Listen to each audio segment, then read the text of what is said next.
دینی مسائل جاننے کے لیے ہمارا یوٹیوب چینل حضور تعدد شریعہ مشن کو سبسکرائب کریں، اور آج کا عنوان ہے سلام کو عام کرو۔ اور آئیے سنتے ہیں حضور تعدد شریعہ علیہ رحمت و رضوان کی زبانی۔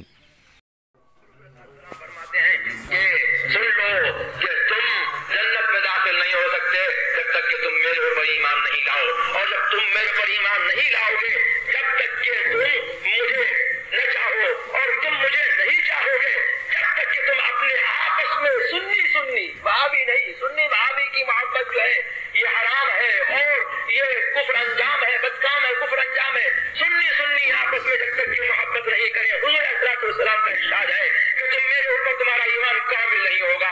پھر حضور علیہ السلام فرماتے ہیں کہ میں کیا تم کو ایسی بات نہیں بتا دوں کہ جو تم کرو تو تم آپس میں محبت کرنے لگو، افشوا السلام بینکم، اپنے آپس میں سلام کی کثرت کرو۔ اور دوسری حدیث میں ہے سلم علی من عرفت ومن لم تعرف۔ بہت سے لوگوں کا یہ رویہ ہوتا ہے کہ ہم نے کسی کو جانا تو سلام کر لیا، نہیں جانا تو نہیں سلام کیا۔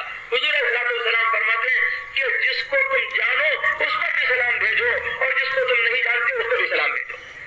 ہاں، وہ شخص کہ جس کے متعلق گمان غالب ہے یا شک ہے کہ یہ سنی ہے کہ نہیں ہے، یا گمان غالب ہے کہ یہ سنی نہیں ہے بلکہ وہابی ہے، تو اس کو سلام کرنا ہرگز جائز نہیں ہے۔ لیکن جس کے متعلق یہ معلوم ہے یا مظنون ہے، کسی طریقے سے گمان ہے کہ یہ سنی صحیح العقیدہ ہے، تو اس کو سلام کر لینا چاہیے، اور اس کا منتظر نہیں رہنا چاہیے کہ ہم اس کو جانیں گے تو سلام کریں گے۔